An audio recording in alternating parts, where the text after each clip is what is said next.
a lot of fun. How many of you guys like carpool karaoke? Yeah, me too. Do me a favor. Tell me your favorite song from that playlist. Ready? 1, 2, 3.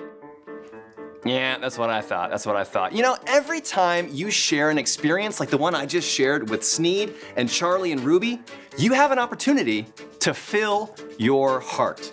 And you can fill it with one of two things. Here's what I'm talking about. On the one side, you have bitterness. On the other side, you have love. And you have a choice every single time you share an experience with somebody. What am I gonna fill my heart with? Now, let me give you a few more examples. What if you and your brother both got your grades back and his were a little bit better than yours?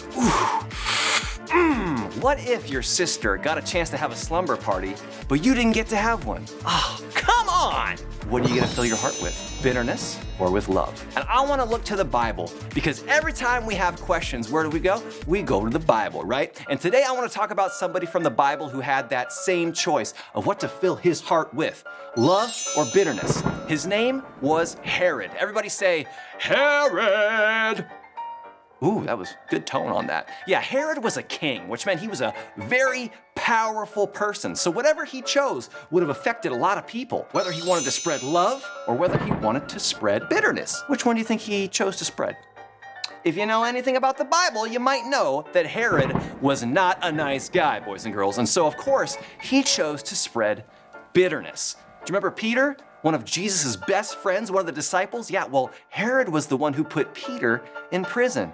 And there are plenty of other stories about the nasty things that Herod did. And all of these things were because his heart was full of fear, anger, worry, and selfishness, and all that stuff mixed together to become bitterness. Here's the really, really sad thing about Herod, boys and girls. See, all this time, he thought he was hurting others with that bitterness. But when he was filling up his heart with bitterness, what was it really doing? It was really just eating away at him from the inside out. And that's the same thing that happens to us. Every single time we fill our heart with bitterness, even though we think it might be hurting somebody else, it's really just eating away at us from the inside out. And can I tell you something, boys and girls? Something a little bit gross? The way King Herod died, worms ate at him from the inside out. Everybody say, ew!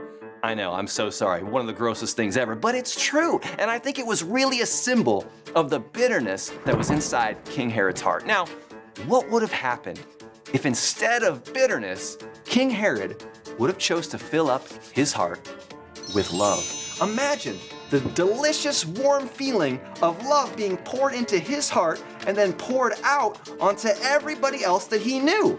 That would have been much better, boys and girls, because not only would that have been better for the people around King Herod, but it would have been much better for him. See? It's not eating him away on the inside, but it's keeping him warm, it's keeping him toasty, and it's making everybody around him feel that much better.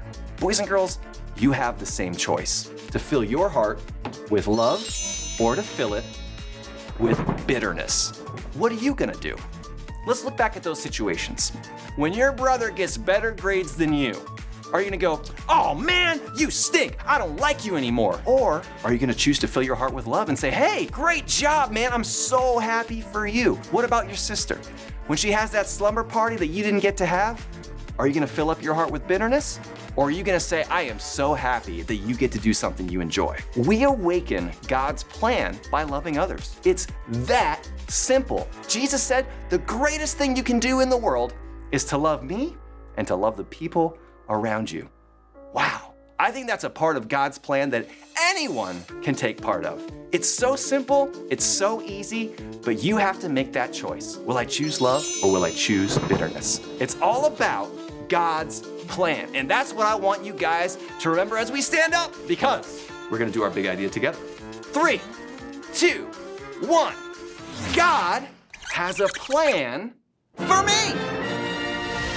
Best one.